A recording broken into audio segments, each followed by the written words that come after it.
А Финн, знаете, с войны вернулся? Нет. Финн с войны вернулся, мать его встречает, он в хату заходит. Они садятся с матерью за стол, сидят 20 минут. Она говорит: ну что, сынок, как война? Неплохо, мама, второе место.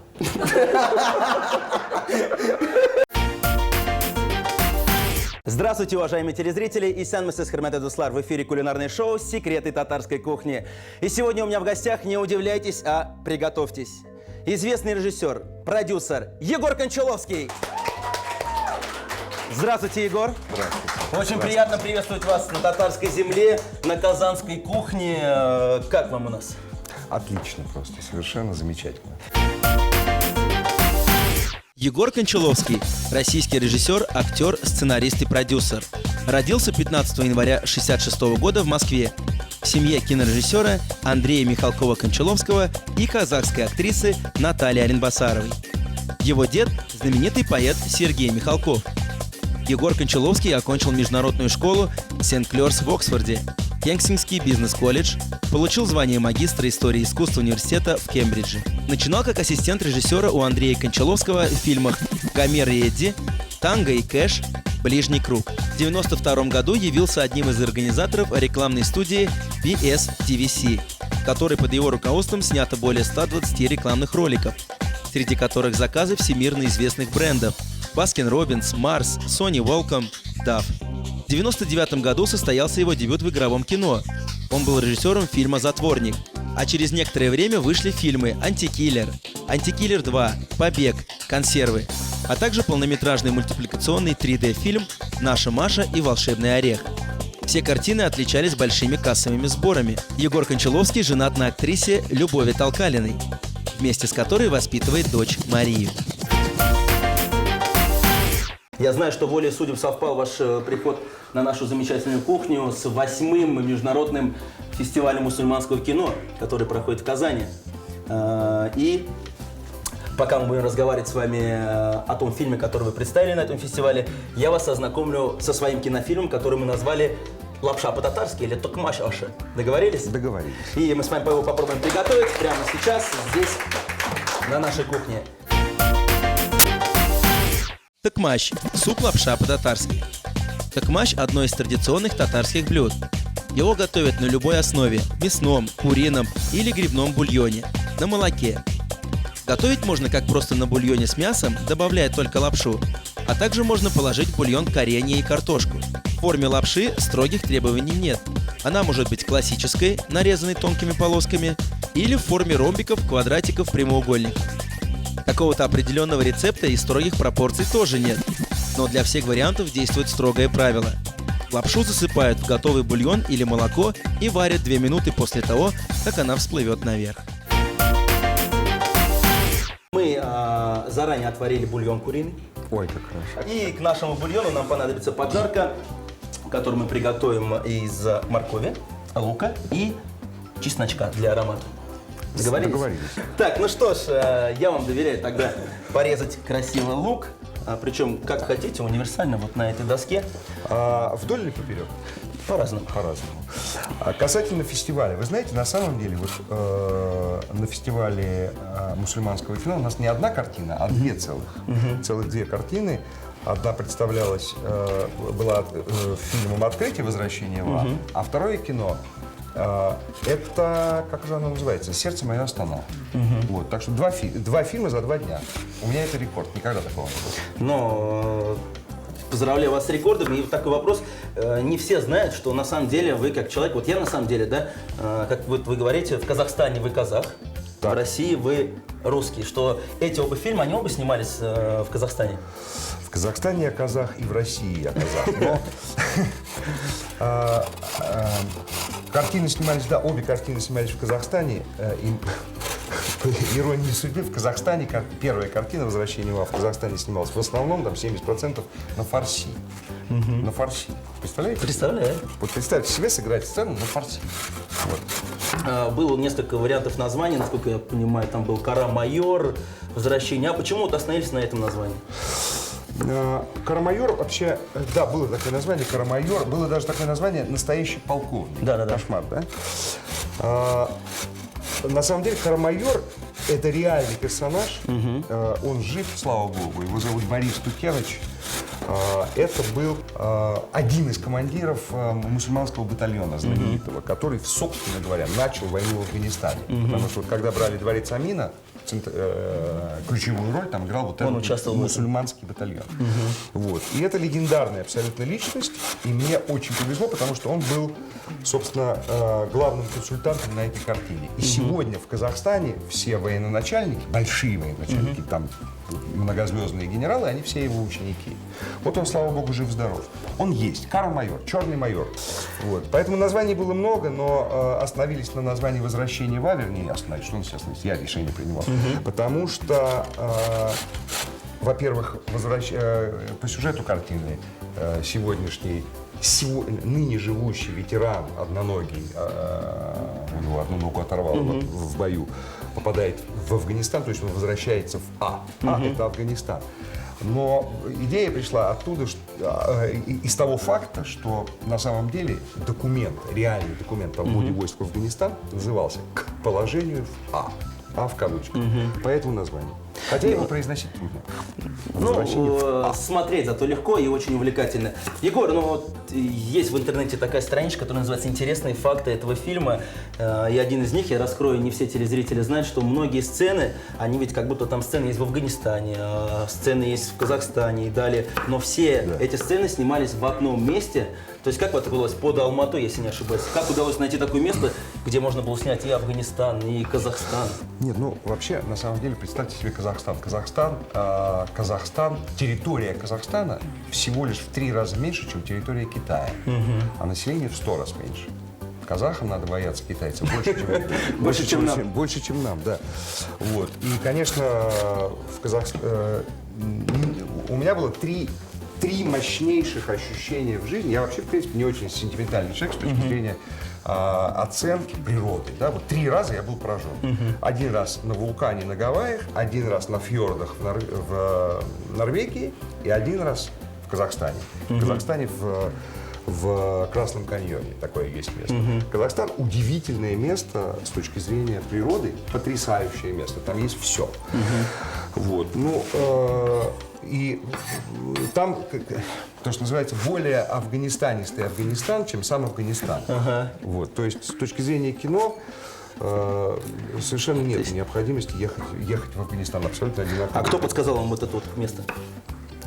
Ну, нет, мы провели серьезную работу, мы катались и ездили по всей стране, мы ездили, и там бывали такие места, что ты едешь 3 часа по дороге, 3 часа, и ты никого не встретил, вообще никого. Егор, ваш фильм в прошлом году смотрел президент Казахстана Назарбаев. Да. Вот какую оценку он дал? Ну, Султан Абишевича, Министерство культуры Казахстана, значит, попросило посмотреть фильм в 3D. И это меня очень напрягло, потому что, представляете себя, в общем, в принципе, ну, не совсем молодому человеку сидеть в очках и 2 часа смотреть, как в него камни летят. Кстати, позвольте, Егор, добавлю, это впервые в Казахстане первый фильм, который вышел в 3D. Кстати, здесь можно поаплодировать, дорогие друзья. Поздравляем, поздравляем. Это, кстати... Спасибо. Вот. Ну, 3D это был как бы скорее маркетинговый ход, потому что для этой картины, в общем, 3D не было необходимости. 3D это, в общем, развлекательная штука. Ну и когда вот президент Казахстана снял очки, что он сказал вам? Я имею в виду 3D очки, чтобы зрители поняли вопрос. Буквально сказал, да, очень поучительное кино. Но на самом деле, я думаю, что другая картина, которая, собственно, сегодня показывается на фестивале, а именно на фестивале мусульманского кино 8-м, а именно «Сердце моя страна», ему, конечно, было ближе. Нет, ему понравилось «Возвращение в А», но фильм об Астане ему был ближе, естественно, потому что Астану, собственно, задумал и построил он. Вот, я помню, там, 13 лет назад. И перенес столицу, опять-таки. Перенес столицу, да, но я был там, вот, когда только столица перенеслась, там было построено там некое здание для президента Казахстана, и все, и степь. И степь. А сейчас там такой Не знаю. Но те, кто был в Астане, на самом деле, мои друзья, они город. все в восторге, насколько город красивый и чистый. Дорогие друзья, с Егором Кончаловским мы продолжаем готовить самый настоящий токмач, Аша. Ура!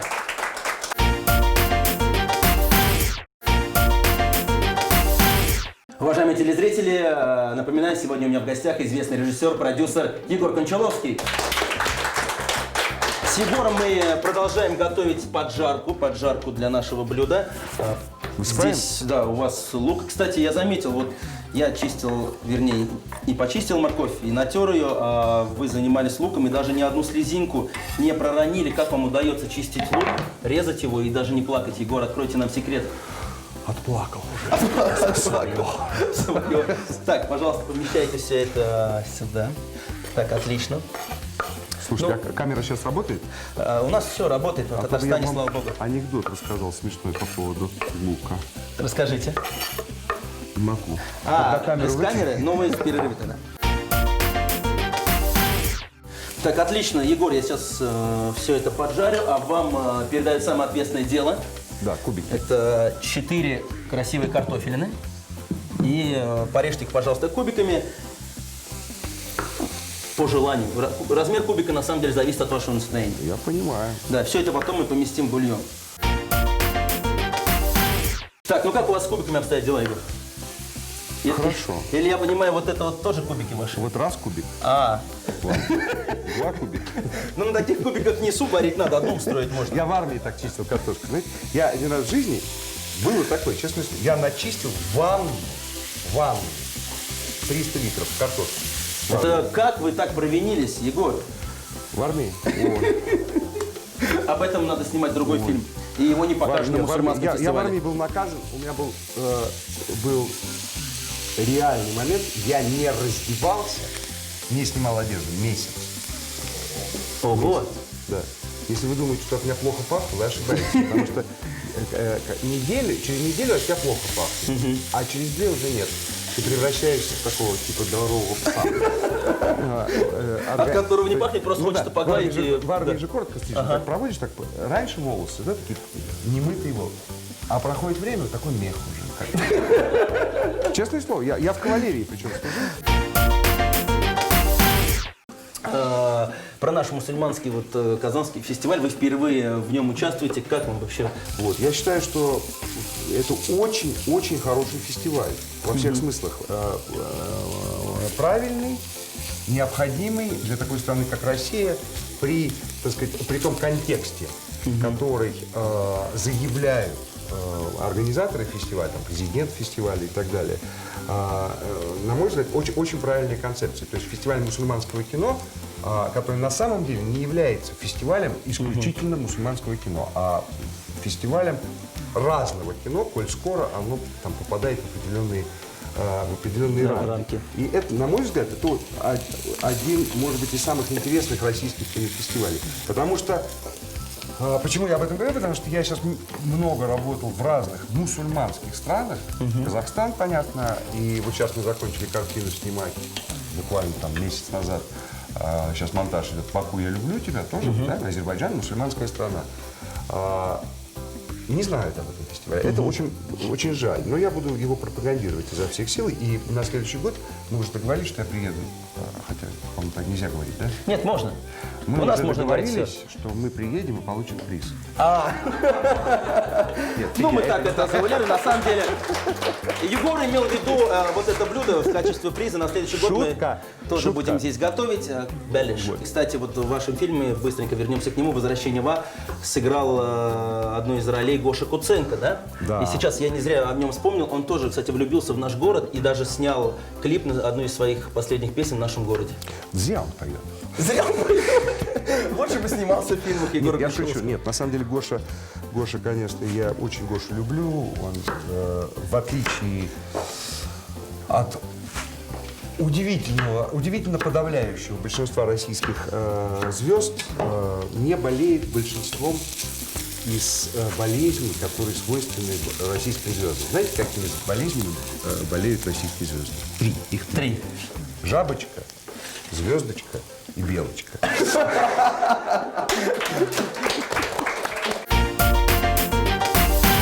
Поскольку вас не устроили 4 больших кубика, Так, мы их вот разрезаем. вам 400 маленьких. Так, отлично.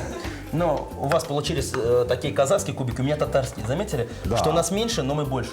Да, да. И территория у Татарстана меньше, кстати. Это как Акбарс круче, чем Борис. Да, я вообще всё. А за это отдельно спасибо, как болельщик Акбарса. Фраза «Борис чуть-чуть лучше». Вы знаете, самое смешное, что в нашем кино «Сердце моя страна» Борис выигрывает у Акбарса. Ну все. Сейчас. Вы умеете делать комплименты и сразу позвольте забирать. позвольте сказать. Дело в том, что к тому моменту, когда мы снимали кино, команды встречались много раз. Ни разу Борис не мог выиграть. Я говорю, давайте снимем, что выиграли. Ну, естественно, мы сняли, выиграли. И вы знаете, они выиграли. После этого Я 1-0. помню, это первая Было победа так? Бориса. Да, Нет, да. действительно, есть победа Бориса. Бориса Но это есть. когда-то должно было случиться. Да, ну, а то неинтересно. И это случилось. Так, сейчас, значит, мы... вот он, бульончик уже у нас кипит. Я с удовольствием это все сейчас запускаю туда. Так, отлично. Ага. Егор, а вы все-таки вот как относитесь к голливудскому кино? Вот такой вопрос. Казахстанском мы поговорили, о татарском чуть-чуть, о русском всегда. А вот что касается Голливуда? Вы понимаете? Надолго ли это? Нет, навсегда. Навсегда? Это, конечно. Ну, голливудское кино, понимаете, вот там возьмем там самый успешный пример по последних лет «Аватар». Если, собственно говоря, раздеть эту картину от удивительного действительно креатива, то есть, так сказать, там, вот эти длинные существа бегают и все такое. Непонятные. Да, то вообще, если это просто пересказать историю, то получится абсолютно банальнейший вестерн. Жили индейцы, курили, сидели вокруг дерева, предки, ковбои, спилили дерево, построили бар и, ну, тратить нефть и доллары. Вот. И все голливудское кино, я имею в виду, наверное, то, что вы имеете в виду под голливудским кино, потому что голливудское кино — это и Вуди Аллен, это и Скорсезе, это и Коппола, это и там Эдриан Лайн, это и братья Коэны и так далее.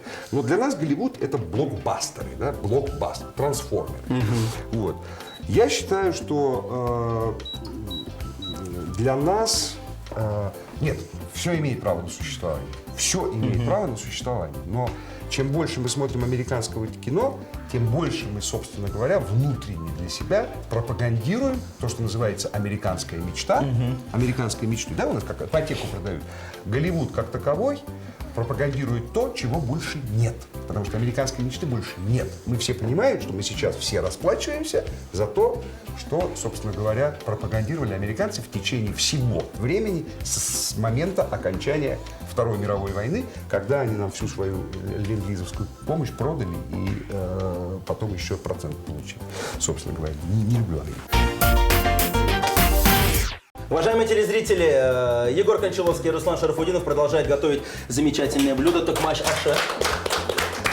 И у нас остался последний штрих, нашу великолепную татарскую курочку, которую я вас уже знакомил. Мы сейчас порежем на кусочки и познакомим ее с нашим бульоном. Да. Приступим. Резать? Я сейчас половиночку вам, Так. половиночку мне. И мы ее на красивые кусочки будем разрезать и опускать все это вот так вот, вот так вот, вот так вот. Так. Ну и на фоне этого красивого действа Так. мы продолжаем беседовать. И нельзя не задать вопрос, пользуясь случаем, как вы относитесь вот вообще к татарской кухне? И было ли знакомство какое-то мимолетное с нашими блюдами? Мне кажется, что вообще татарская кухня во многом похожа, или наоборот, казахская во многом похожа с татарской. То есть есть блюда, вот я вчера разговаривал, есть блюда, естественно, они с нюансами, да, с нюансами, да, но бешбармак есть, Есть. каурдак есть, Есть. Но у нас просто другие, немножко чуть-чуть другие по-другому. вариации. Да. Лагман есть. Пусть будет. Хорошо, это вырежем. Лагмана нет. Казы Есть. Вот. И, собственно говоря, в исполнении моей мамы тюркскую кухню я очень люблю. А в исполнении моего казахского продюсера меньше. Тогда маме мы привет, а казахскому продюсеру пусть чаще смотрит нашу программу и учится готовить вкусно и полезно, как мы это делаем.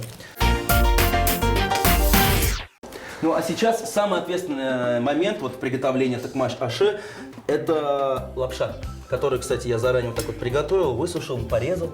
Я понимаю, вы меня заставили кубик, картошку, пригласили сразу на самый ответственный. На самую лапшу, да? Потому что здесь самое главное не переборщить. Ну и вот на эту кастрюльку достаточно будет 2 вот таких вот татарско-казахских кулачка. Так. Первый пойдет мой. Мы вот так вот, кстати, медленно, думая о хорошем. Ага. И все это засыпаем. И второй кулачок будет от вас. Я думаю о Дмитрии Анатольевиче Медведеве. Кстати, вот от татарской кухни прошу вас медленно, но красиво перейти к русской и поговорить вот о том, какое замечательное шоу у Юлии Высоцкой. Я знаю, вы знакомы. С Юлей, да. Ну так вот, чуть-чуть. Я был в январе у отца в Италии и подглядел, как Юля, собственно говоря, ищет свои рецепты или каким образом она их приобретает. Вокруг вот того места, где живет мой папа, в Италии, в Тоскане, 4 небольших города. Вот. Сейчас кризис. В этих городах, естественно, по 2-3 хороших там частных ресторана, где, естественно, хозяева из кожи лезут вон, чтобы, так сказать, ну, кризис, плохо. Вообще, ну, не очень хорошо сейчас все обстоит. Вот. И там за эти дни мы успели сходить там в 3 из там 6 ресторанов. Вот. И, естественно, первый вопрос, который Юля задает, что-нибудь новенькое. И они, значит, с хозяйкой или там с хозяином ресторана куда-то уходят, она записывает там и так далее. Вот. Но вообще, конечно, реально и действительно она готовит очень хорошо, очень вкусно и очень быстро. Я думаю, что во многом Андрей Сергеевич, то есть мой папа, виноват в том, что она готовит, потому что он вообще очень любит поесть. И я помню, что еще не было Юли тогда. Вот мы с папой жили как-то в Лондоне вместе в одной квартире, он меня все время заставлял готовить. И потом вы были рады. Да. Причем чаще, чем вы.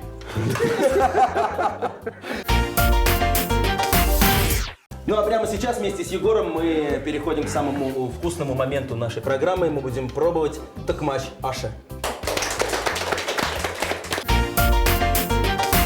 Сварили куриный бульон, готовую курицу вынули, бульон процедили. Довели бульон до кипения, подсолили, положили пассерованный лук, морковь и чеснок, а также нарезанный маленькими кубиками картофель и варили 10-15 минут до готовности овощей. Затем в бульон добавили лапшу и варили еще 2 минуты. Хурматый дуслар, уважаемые телезрители, финальный момент нашего кулинарного шоу. Токмач Аше ждет Егора и Руслана. Я открываю крышечку. Ура! Ура, ура, ура! Ну что? Бульончик готов. Я предлагаю, так вот, волшебная ложечка.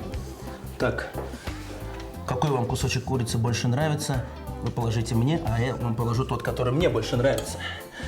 Вот он, самый маленький, спасибо, Егор. Самый маленький кусок курицы для меня. Итак, очень все просто. Приготовление вы заметили, надеюсь? Нет, кубики тяжело. Кубики тяжело. 90 градусов трудно соблюдать между высотой, шириной и глубиной. Ну, кстати, на математика сейчас больше похожа, чем на режиссера. Так, вам как, бульончика побольше, поменьше? Мне бульончика вот так. Достаточно. Хорошо, спасибо, Егор. Ай, какие кубики, Так. Вернетесь к себе на родину, скажете, был в Казани, ел суп из кубиков. Понятно. Ну, в простонародье суп-лапша. Так, у нас у татар, я не знаю, насколько у казахов, но есть такое блюдо, по-русски это ряженка, по-татарски Да, катык, да. и мы его используем здесь тоже. Класс. Ну, по крайней мере, вот любители катыка. Давайте, и мне тоже. Вы тоже будете? Да. Так, берите в своей ложкой, сколько вам понадобится. Нельзя уже из супа ложкой. Нет, а я прокисить. катык все равно уже домой не отнесу, я съем его после программы. Ну и очередная традиция, мы татары говорим слово «бисмилляхи рахмани рахим», когда пробуем. Итак, «бисмилляхи рахмани рахим». Классно, между прочим, получилось-то, а? Я не знаю, как с казахского какой переводится «классно», но по-татарски это «биг тамне». Ой, какой я молодец, а? Какой я молодец. Посмотрите, Я Егор даже не может оторваться от этого не нашего знал, блюда. Не знал, что умею готовить татарскую. Браво, браво. Ой. Вкусно. Мне очень приятно, что вам понравилось. Егор, ну и вот прямо сейчас всем жителям Казани, Татарстана несколько слов напоследок. Дорогие друзья, дорогие казанцы, дорогие татарстанцы. Да. Можно так сказать? Обязательно. Да. У вас замечательный город. Я счастлив, что я здесь, на фестивале мусульманского кино. Я счастлив, что я научился готовить татарскую Аше, лапшу. Я желаю вам всем удачи, счастья, будьте спокойны, будьте веселы, улыбайтесь и смотрите нашу программу. Ура, ура, ура! Известный режиссер, продюсер Егор Крычаловский сегодня с нами. Ура! Спасибо, спасибо. Самол Дуслар, готовьте вместе с нами секреты татарской кухни. Спасибо. Продолжаем. Вкусный суп, кстати, очень прям так хорошо.